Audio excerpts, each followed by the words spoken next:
드릴 기회가 있어서 매우 반갑고 영광이라고 생각합니다. 처음에 TV 토론회에서 이재명 후보가 대만과 중국이 다투면 대만에도 좋은 관계를, 중국에도 좋은 관계를 유지할 필요가 있다고 말씀하셨습니다. 근데 지금 사실 중국이 대만을 인정하지 않는 상황에서 한국은 만약 대만과 잘 지내면 중국은 반대할 것이고 또 계속 압박을 할 것입니다. 이런 상황에서 한국은 어떻게 유연하게 대응을 할 수 있을지 궁금합니다. 두 번째 질문은 중국이 대만의 무력 침공에 대해서 이재명 후보가 극단적으로 생각하지 말라고 하셨는데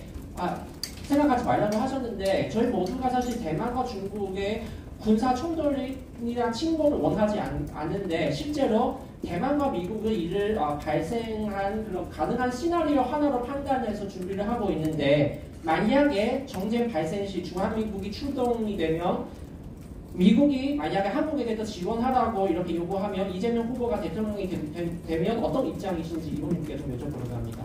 감사합니다.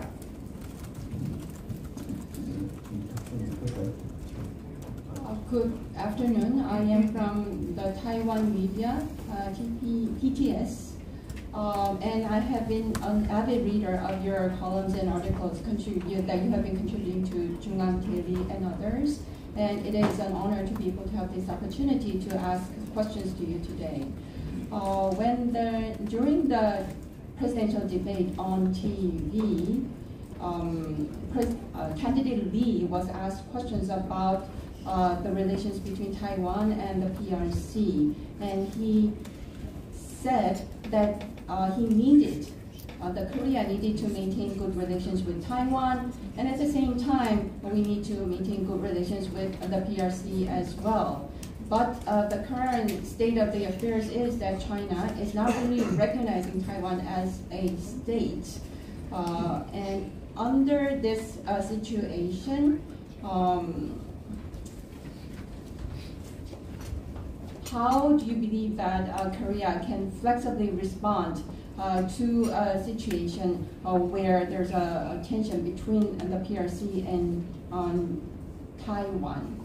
That's my first question. And the second question is regarding a potential scenario of armed conflict between the PRC and Taiwan. Of course, candidate Lee is saying that we don't really need to think about such extreme situation. However, there is such possibility, and that's the understanding on the part of the Taiwan and the U.S., and that is something that these two nations are preparing for as a potential scenario. So if a war is going to occur between the PRC and Taiwan, and the U.S.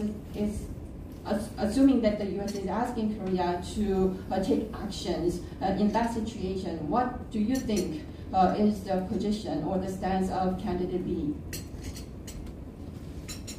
네, 저희 이재명 후보께서 말씀하신 취지는 이 지역에 있는 여러 나라들과의 관계를 원만하고 화목하고 평화적으로 이끌어가야 된다. 어떤 나라하고 적대하지 않는 것이 좋다라는 점을 강조하는 과정에서 나온 말씀입니다. 사실 중국과 대만 사이에 긴장들이 있고 한데 지금 우리가 가상적인 상황을 설정해서 구체적인 대응을 얘기하기는 이릅니다. 단지 우리로서는 대만과 중국, 대만 해협에서의 어떤 상황이 생겨나는 것은 지역 전체의 평화 안정에 위해가 되고 여러 나라가 거기에 부합하게 연구가 될 수 있기 때문에 그러한 상황이 해결하지 않도록 모두가 노력을 해야 된다고 생각합니다. So to provide you with the context to candidate Lee's comments that you cited, I believe that he made the comments along the lines that Korea needs to maintain good, amicable, peaceful relations with countries in this region, that we don't really need to have hostile relations with any nation in this region. So that's the context that you need to understand in viewing his comments. And you talked about tension between the PRC and Taiwan, but I believe that it is too premature for us to talk about specific actions to take for such a hypothetical situation. And I believe that tension between Taiwan and the PRC, or a potential conflict between these two nations, is going to undermine peace and stability in this region. And that is a situation that I believe everyone has to make efforts to prevent.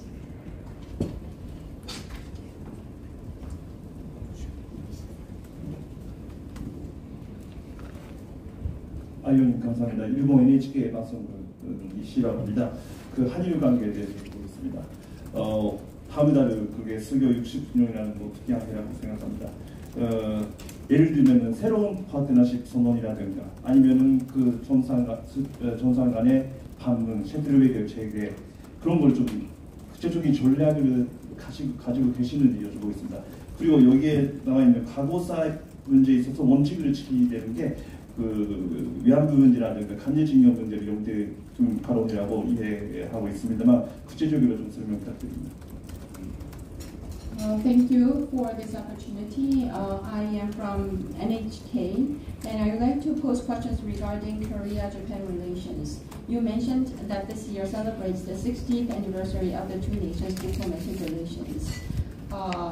And I wonder whether candidate Lee has any specific strategy on Korea-Japan relations, for instance, making a new partnership declaration or resuming shuttle diplomacy at the summit level. And you also mentioned during your statement that a new administration, a potential administration, will stick to principles when it comes to historical issues. I believe that you probably had in mind the issues of comfort women or forced labor. So can you elaborate on this more specifically? 네, 올해가 우리 수교 60주년에 기념하는 해죠. 뜻깊은 해입니다. 저희 민주당은 예전에 저희 민주당의 대통령이셨던 김대중 대통령 때의 한일관계, 김대중 오부치 선언의 정신을 기리고 그 정신의 연장선에서 한일관계를 꾸려가려는 비전을 가지고 있습니다. As you mentioned, this year is a meaningful year because we will be celebrating the 60th anniversary. The Democratic Party of Korea is in a position to inherit and respect the spirit of the Kim Dae-jung-Obuchi Declaration. As you know, Kim Dae-jung was one of the former presidents from our party. So we will be developing Korea-Japan relations along those lines. 그것이 우리의 비전이라는 말씀을 드리고요. 구체적으로 새로운 파트너십 선언을 하느냐 아니냐 하는 것은 한일 간에 또 협의를 해야 될 문제이기 때문에 거기까지 저희가 들어가지는 않겠습니다만 그러한 정신으로 한일 관계를 미래지향적으로 끌고 가려고 하고 또 그 과정에서 더 많은 정상 간의 교육급의 교류가 중요하다고 보기 때문에 셔틀 외교도 더욱더 능력하려고 합니다. So that is our vision. But as to whether we are going to make a new partnership declaration, I believe that that's a matter that requires consultations with our counterpart, the Japanese side. So I don't want to go into that level of details today. And however, I repeat that we will be advancing Korea-Japan relations along those lines in a future-oriented and forward-looking manner. And that would mean that we will be increasing occasions for shuttle diplomacy between the two nations, including at the summit level, at the leaders level. 네, 제가 모두 발언했던 과거사 문제에 대한 원칙적인 대응은 그야말로 원칙적인 언급입니다. 우리가 그동안에 다뤄왔던 여러 가지 과거 관련 이슈들, 또 앞으로 대두될 수 있는 이슈들에 대해서 우리가 기존에 취해왔던 원칙적인 입장을 견지한다는 얘기고요. 그동안에 위안부나 강제징용 문제 얘기하셨는데 거기에 대해서 우리가 추진해오던 여러 가지 해결 방안들은 큰 틀에서 다 이어간다고 말씀드리겠습니다. Your second question was regarding the principles that we would be abiding by on historical issues. That was a principled comment that I made on principled reactions or the principled positions that we would be taking on the matters of history and the past. we have been dealing with many historical issues, and we would be dealing with future such issues. And our stance is to maintain the positions that we have been maintaining on those issues. You specifically mentioned the matters of comfort women and forced labor. We have been pursuing various initiatives on those two fronts, and our position is to broadly inherit and maintain those initiatives.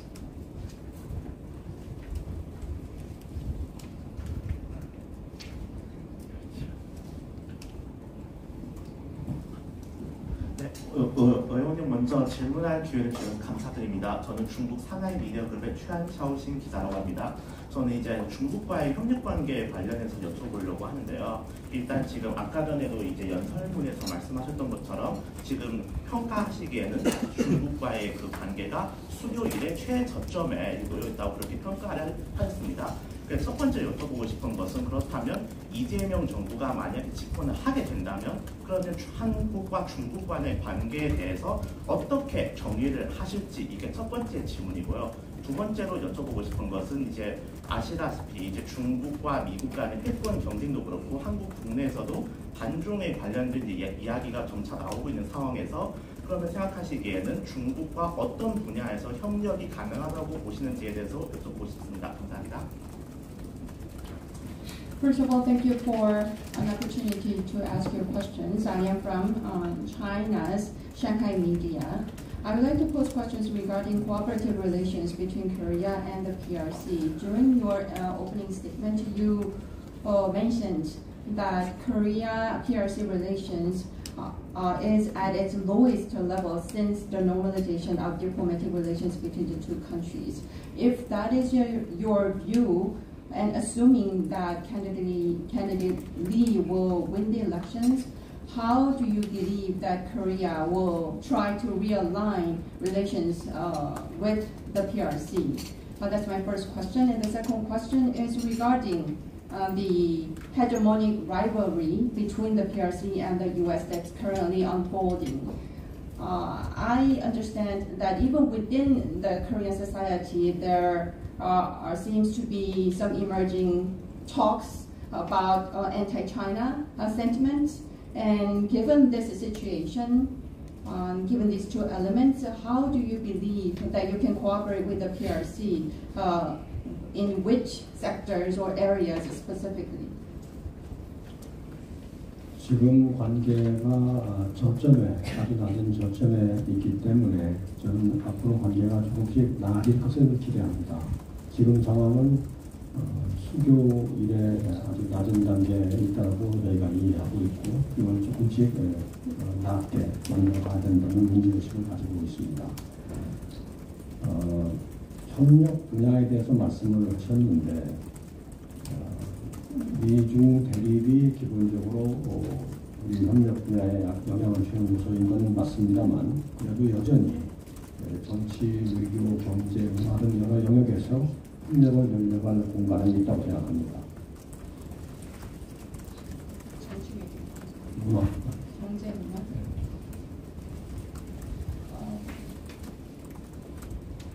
Because, as I mentioned, the relations between Korea and the PRC is at a low level. I believe that we can expect the relations to continue to improve going forward. Given the current situation that the relations are at one of the lowest levels since normalization, we have this mindset that we need to make improvements in our relations with the PRC gradually going forward. Another question was about the potential areas of cooperation between the two countries. As you mentioned, the confrontation between the US and China probably is one of the elements that could impact such fields of cooperation between Korea and the PRC. However, I believe that we have substantial room for expanding our cooperation in diplomacy, economy, culture, and politics. 예컨대 비핵화의 문제, 지금 우리 북한의 핵미사일 위협이 점점점 고도화되는 단계에 있는데 비핵화의 문제, 또 한반도에서의 긴장화나 평화 정착의 문제는 한국은 물론 중국도 또 미국도 공통의 이해를 갖는 문제이기 때문에 이러한 영역에서 협력하지 아니할 이유는 없다고 생각합니다. For instance, given that the DPRK's missile threats are continuing to evolve when it comes to the matter of denuclearization, and also regarding the reduction of tensions on the Korean Peninsula and establishing peace on the peninsula, Korea, the PRC, and the United States will be all interested in advancing these matters. So there would be no reason for these three countries not to cooperate on these issues. 그러나 아쉽게도 지금 우리가 보는 현실은 이러한 한반도의 비핵화나 한반도의 긴장화나 평화정착 이슈가 미중 대립 구도 속에서 좀 서로 긍정적인 방향으로 가지 않고 부정적인 방향으로 가고 있습니다. But regrettably, the reality at this moment is that even on these matters of denuclearization and establishing peace on the Korean Peninsula, due to confrontation between the U.S. and the PRC, things seem to be moving in a negative direction, not in a positive direction. 제 생각에는 이러한 비핵화나 평화의 문제는 협력의 영역에 자리맡김하도록 한국이나 중국이나 미국이나가 노력할 수 있다고 생각합니다. In my view, as far as these matters are concerned, the denuclearization and peace on the Korean Peninsula, our three nations, Korea, the U.S., and the PRC, I believe can all work together to make these matters areas of cooperation among the three. 과거에 우리가 그렇게 한 적도 있습니다. 그런 시대로 돌아가야 된다고 생각을 합니다. In the past, there was a point where we actually did that together. So I believe that we need to go back to that era. 그런데 경제적인 분야에 있어서도 한국과 중국이 서로 깊은 연결을 가지고 있고 서로 의존적인 측면을 갖고 있기 때문에 여전히 경제 협력을 늘릴 공간이 있다고 생각을 합니다. 그리고 문화적인 문제에 있어서도 지금보다 더 갈 수가 있다고 생각합니다. 지금 약간 중국 쪽에서 제약이 있는 것 같은데 그런 제약들을 없이 하고 교류를 이길 수 있다고 봅니다. And also in terms of economy, I believe that Korea and Chinese economy are deeply linked, and there are elements of mutual dependence between these two countries. Therefore, I believe that there is room for us to expand bilateral economic cooperation. It's the same for the cultural arena as well. At this moment, it seems that there are some restrictions imposed by the PRC. However, we can try to eliminate those to expand our exchange. We'll go to the back, then come back forth. Hello, Josh Smith from Reuters. Good to see you again, and thank you for your time. Probably, on the first order of diplomatic business for the new administration would be dealing with the U.S. administration and tariff negotiations. What would be President Lee's first move on that? Would he ask for an extension of the deadline? And if so, how do you think that would be received in Washington? Thank you. 안녕하십니까. 기회 감사드리고 저는 로이터에서 왔습니다. 아마도 정권이 출범을 하게 된다면 외교적으로 1차적으로 대응해야 할 것은 대미 관계 그리고 관세 협상이 될 것으로 생각됩니다. 이 후보께서 대통령이 되신다면 이러한 측면에서 첫 번째 취할 행동은 무엇이 되겠습니까? 협상 데드라인 연장을 요청하실 예정이신지, 만약에 그렇게 연장을 요청하신다면 DC에서는 워싱턴에서는 어떻게 받아들일 것으로 예상하시는지요? 네, 관세 협상이 당면한 큰 현안인 건 맞습니다. 또 관세 협상과 또 연결된 여러 가지 보수적인 현안 협의 주제들이 또 있습니다. 저희가 첫 번째로 해야 될 것은 정상 통화를 통하여 이 과정을 계속 이어가는 것입니다. It is true that tariff negotiation would be one of the most pressing issues for a new administration, and there are several other issues that are associated with the tariff negotiations as well. So I believe that the first order of business, once the Lee administration is launched, is to have a summit-level phone conversation. 다음에 어떻게 진행할지는 저희가 협상 현황을 파악을 하고 또 미국과 실무 협상을 진행하면서 판단할 문제라고 생각합니다. So to continue on that process, we would first have to gain a good understanding of where the things stand in terms of negotiations, and we would also have to have some working level meetings as well to continue on. 그래서 지금 제기하신 문제를 포함하여 앞으로 어떻게 할지는 이 근무에 정할 문제들이라고 생각합니다. So including the tariff issue that you mentioned and many other issues, I believe that we need to make decisions as we go along.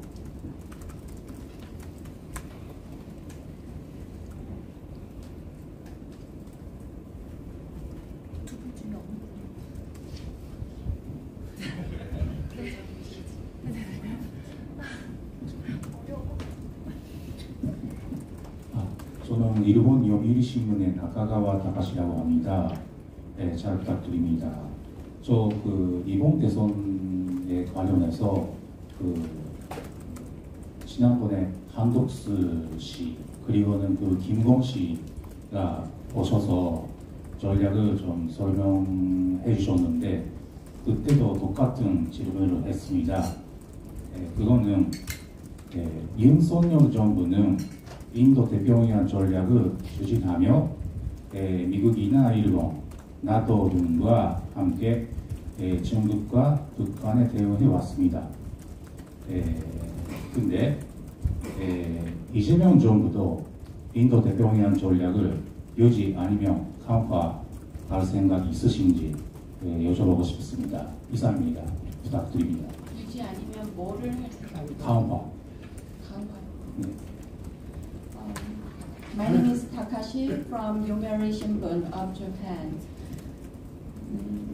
We've had similar occasions with Han Deok-soo and Kim Gun previously, and I posed the same question to those two gentlemen. So I would like to pose the same question to you today. Yoon Suk-yeol government pursued the so-called Indo-Pacific strategy, and under that strategy, Korea was working with the US, Japan, and NATO countries to deal with China and North Korea. So my question to you is whether the Lee government, once launched, is willing to maintain or strengthen this Indo-Pacific strategy. 이재명 후보께서 반복적으로 강조해 오셨다시피 이재명 후보의 외교 안보 사고의 중심축은 견고한 한미동맹 또 지속되는 한일협력, 한미일 안보협력입니다. 인태 전략은 그러한 중심축과 연결되어 있고 연장선에 있기 때문에 이재명 후보께서 대통령이 되실 경우에 인태 전략의 기존에 해오던 정책은 유지될 것으로 생각합니다. I understand that candidate Lee has been repeatedly making these points, that the central pillars of his foreign affairs and security strategy would be the ROK-US alliance, the partnership between Korea and Japan, as well as the trilateral cooperation between Korea, the United States, and Japan. This was pursued under the Indo-Pacific strategy, and candidate Lee, once he becomes the president, I believe that he will maintain the Indo-Pacific strategy because that's related to the three pillars of his security strategy that I just mentioned. So the policies under that strategy, I believe, will be maintained.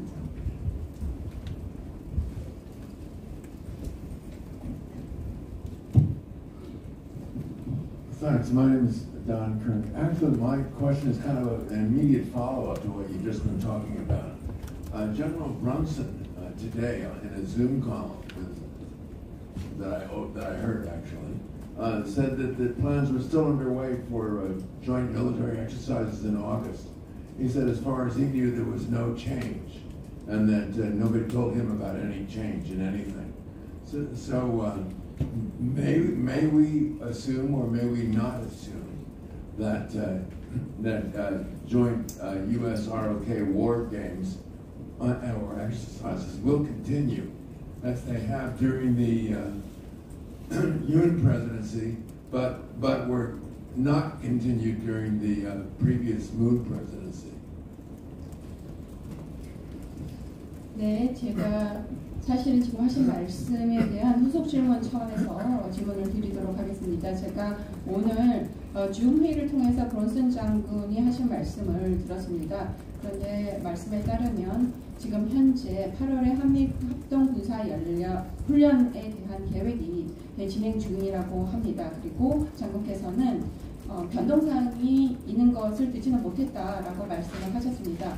그래서 제가 드리고자 하는 질문은 이러한 한미 연합 군사 훈련이 앞으로 계속해서 지속이 될 것으로 가정을 해도 될까요? 아니면 그렇게 가정하면 안 될까요? 이 한미 연합 군사 훈련의 경우 윤석열 정권에서 계속되었지만 문재인 정권에서는 되지 않았던 부분입니다. 저희는 야당이기 때문에 지금 말씀하시는 구체적인 군사훈련이 어떤 것을 원하는지는 정확히 알지는 못하겠지만 그냥 큰 원칙적인 입장에서 한미 간의 연합 방위 역량을 제고하기 위한 여러 가지 훈련들, 작전들은 지속된다고 생각합니다. Because we are the opposition party, we don't know the specifics of the plan that he is working on in terms of that joint military exercise between the U.S. and Korea. But as a matter of principle, we will maintain the ROK-U.S. joint military exercises and training aimed at increasing or enhancing combined defense capability of Korea.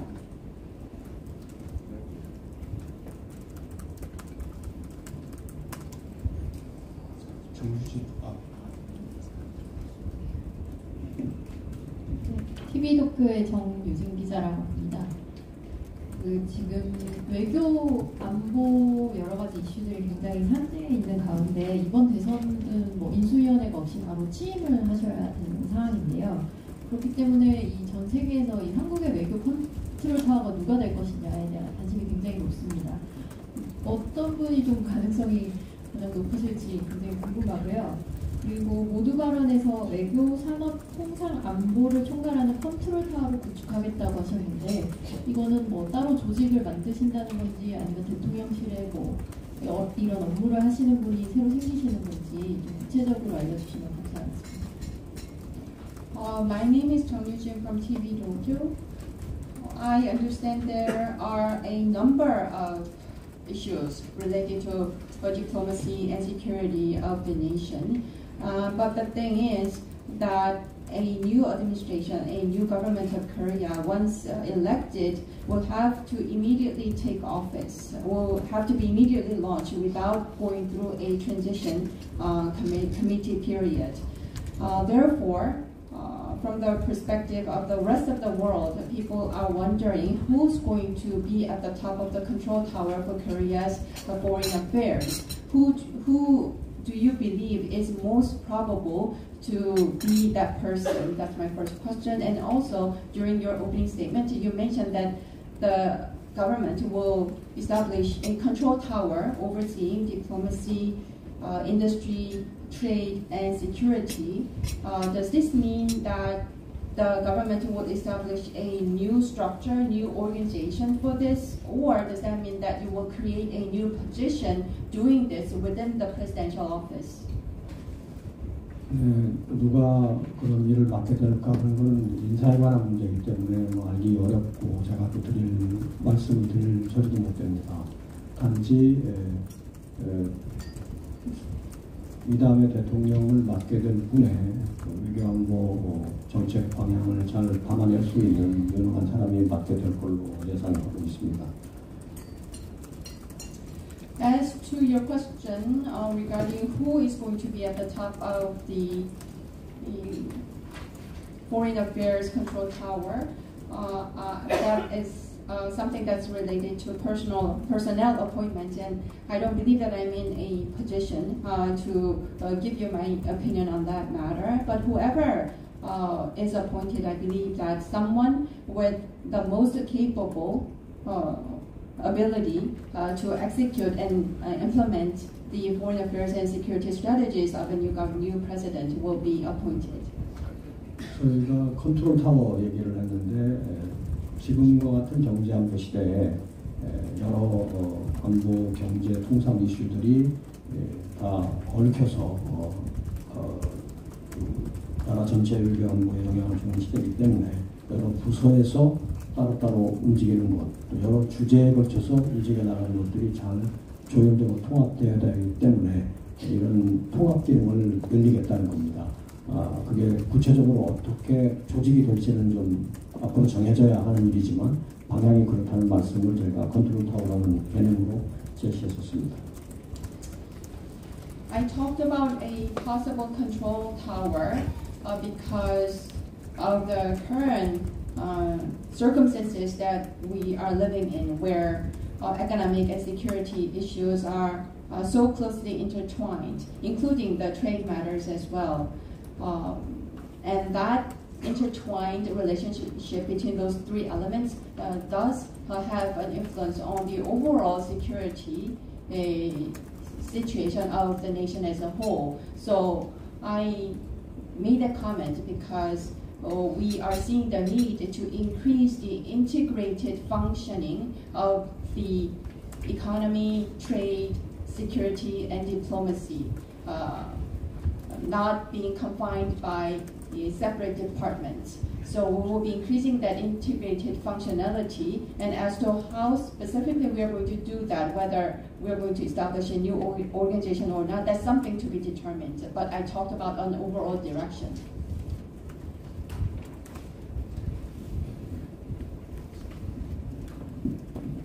네, 안녕하세요. 서치하나 모닝포스트의 박찬경입니다.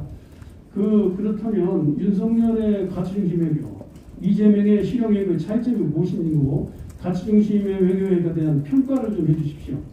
그리고 기본적으로 이재명 후보는 당선이 된다면 햇볕 정책을 그대로 계속해서 추진하실 것인지.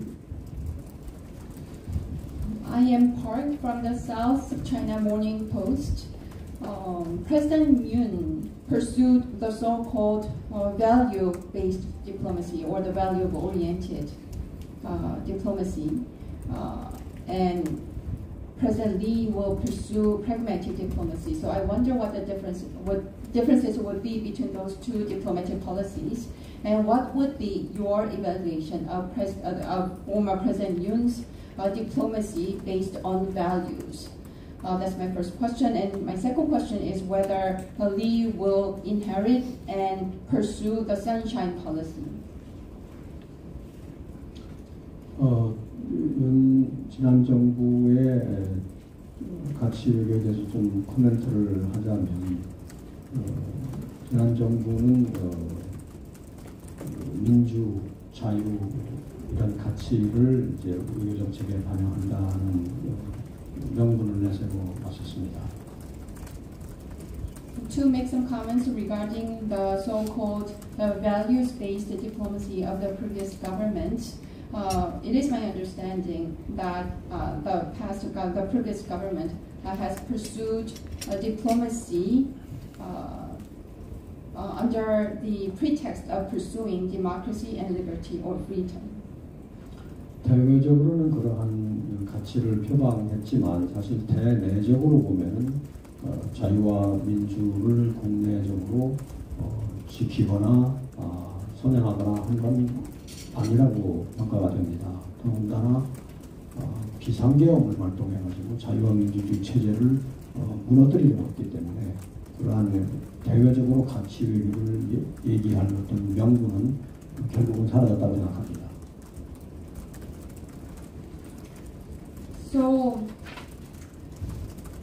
that was the diplomacy that they promoted towards the outside world, but internally at home, I don't believe that the previous government has advanced or safeguarded freedom or democracy in Korea, especially given the fact that a martial law has been declared for emergency reasons.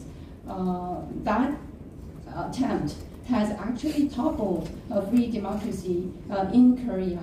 So they no longer have any excuse for continuing to pursue the so-called values-based diplomacy. 민주당은 그러한 과정에서 한국에서의 자유민주주의를 수호하고 자유민주주의를 복원시키는 데 노력을 해왔습니다. On the other hand, the Democratic Party of Korea, even under such circumstances, has been working hard to safeguard and restore freedom and democracy in Korea. 그런 면에서라면 민주당이 국내적으로든 대외적으로든 더 자유민주주의에 충실한 정책을 할 수 있는 입지에 있다고 생각합니다. So given that fact, I believe that the DPK is in a better position to proclaim that we are doing a better job at safeguarding and promoting a liberal democracy in Korea. 저희가 실용외교를 얘기할 때는 윤석열 정부 때 몇 가지 우리가 사례들을 상기하면서 제시하는 개념입니다. 몇 가지 그 사례들을. So when we say that we're going to pursue pragmatic diplomacy, this is something that we are doing, keeping in mind certain incidents that happened during the previous government.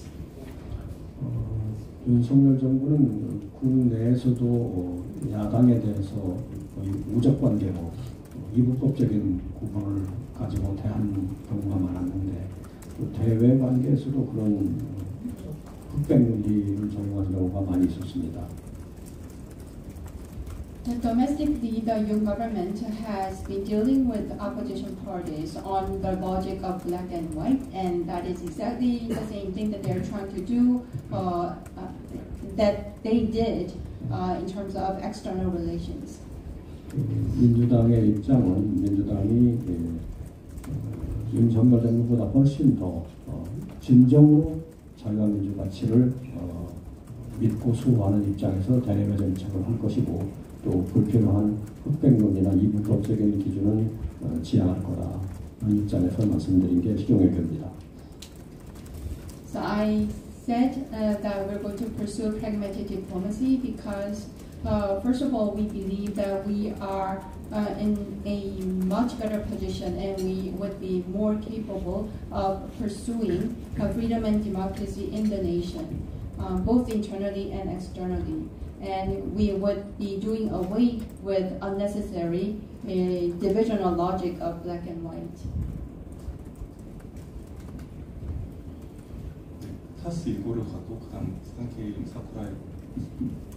Thank you very much for your time. My name is Igor Ivanov, Russian news agency TASS. Mr. Lee Jae-myung said there should be no unnecessary antagonization towards Russia. What does it mean in practice? Does it mean that he considers lifting some sanctions? And as Mr. Lee advisor, will you advise him to invite Mr. Putin, Russian president, to the Asia-Pacific Economic Cooperation Summit this autumn in Gwangju? And the second question is about Arctic Road and cooperation with Russia. Mr. Lee several times mentioned it. But a couple of years ago, South Korean companies halted cooperation with Russian shipyards, and this affected LNG tankers that were meant for companies that exports LNG from the Russian Arctic region. What practical steps does Mr. Lee has in mind about about the Arctic cooperation with Russia? Thank you. Excuse me, can you please repeat your question a bit more slowly, please? Thank you. Mr. Lee several times said that he sees no reason to antagonize relations with Russia. What does it mean in practice? Does he consider lifting some sanctions against Russia? Or will he invite Russian president to the Asia-Pacific Economic Cooperation this autumn? And the second question is about Arctic cooperation with Russia. A couple of years ago, South Korean companies halted, stopped producing equipment for the Russian LNG tankers, liquefied natural gas tankers. And this affected a company that exports LNG from Arctic region. What practical steps does Mr. Lee has in mind regarding the Arctic cooperation with Russia? 네, 저는 러시아 타르스 통신에서 왔습니다. 이재명 후보께서는 몇 차례에 걸쳐서 러시아를 적대시할 필요가 없다, 불필요하게 이런 말씀을 하셨습니다. 그것이 실제로 의미하는 바가 무엇입니까?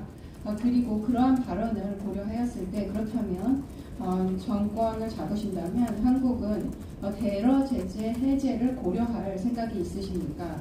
또한 가을에 개최되는 APEC 정상회의에 러시아 대통령을 초청할 의도가 있으십니까? 그 첫 번째 질문이고, 두 번째 질문은 극지방에서의 협력에 대해서 여쭙고 싶습니다. 2년 전에 한국 기업은 러시아 LNG 탱커를 위한 부품 제작을 중단하였습니다. 그러므로 인해서 북극 지방에서 LNG를 수출하던 이 사업에 영향을 미치게 되었는데요. 이 부분과 관련해서, 즉 북극 협력과 관련해서 이재명 후보가 대통령이 되신다면 구체적으로 어떤 조치를 취할 수 있으실까요? 네, 이재명 후보께서 적대할 이유가 없다는 것은 이재명 후보가 자주 말씀하시는 대로 주변의 여러 나라들과 척지지 않고 좋은 관계를 유지하겠다는 기본적인 말씀을 하는 것이고요. 구체적으로 제재를 어떻게 하느냐는 문제는 이게 간단히 한 가지 한나간의 문제만이 아니라 국제적인 여러 가지 메커니즘과 연결되어 있기 때문에 우선 우크라이나에서의 상황이 개선되고 휴전에 진전이 되어야 우려할 수 있을 것으로 생각합니다. APEC 초청 문제는 저희가 지금 전반적인 상황 파악이 좀 미진하기 때문에 우리가 집권할 기회가 있다면 그 관련 여러 가지 사항들을 종합적으로 파악하고 판단해야 되는 문제라고 생각합니다. 탱커 인도 문제도 제가 이해하기는 이게 국제적인 제재와 관련해서 것 같습니다. 한러 양자 간의 문제만이 아닐 것입니다. 양자 간의 문제라기보다는 외적 요인에 따라서 이렇게 되었을 텐데 이것도 외적 요인의 개선이 있을 때 이 문제도 함께 고려할 수 있을 것이다, 들어갈 수 있을 것이라고 생각합니다. 북극 협력은 이재명 후보께서 많은 관심을 가지고 파악도 하시고 기대도 하고 계시는 영역입니다. 특히 북극에서의 여러 가지 항로 활성화되면 한국이 비교적 북극에 인접한 곳이고 또 물류의 해상 물류의 기지 중에 하나이기 때문에 우리가 기여도 할 수 있고 또 수혜자가 될 수 있다는 기대하여서 그렇습니다. 특히 우리 한국의 부산이라든가 남부 지역의 항만들이 여기에 주요한역할 수 있다는 기대하여 그렇습니다. 물론 북극 협력이 더 진전되려면 이 또한 러시아와 밖의 세계 사이의 관계가 개선이 되어야 하고 또 협력을 더 진전시킬 만한 새로운 위진들도 개발되어야 할 것으로 생각합니다. 네? 위진.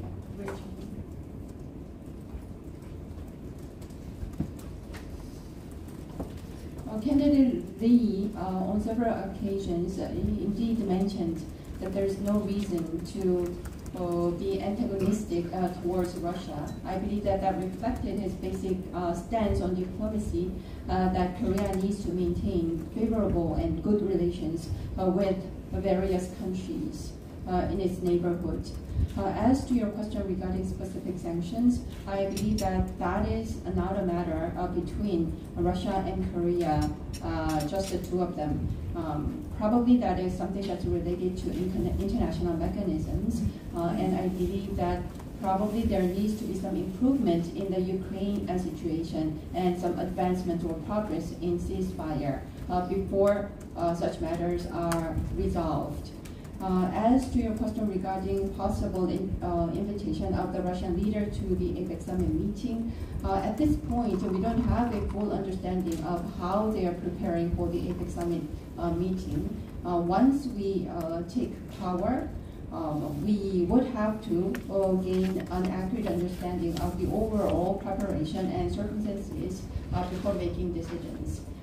As to your final question concerning a tanker, I would assume that that is also a matter that's related to international sanctions regime that I don't believe is a bilateral matter between the two of us.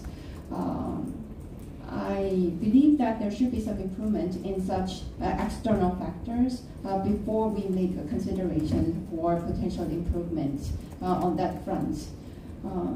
On the matter of Arctic cooperation, as a matter of fact, that's an area where candidate Lee is considerably interested in, and he's also trying to gain an accurate understanding of the overall situation on that front.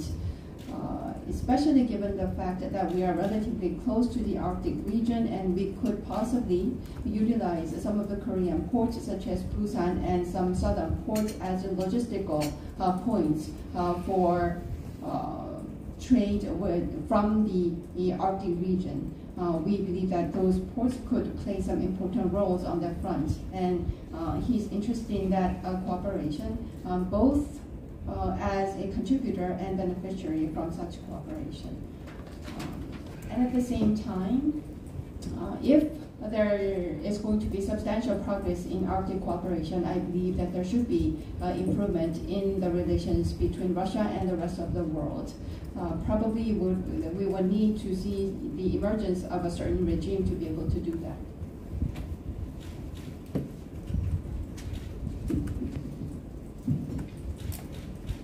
일본 단계신문 기자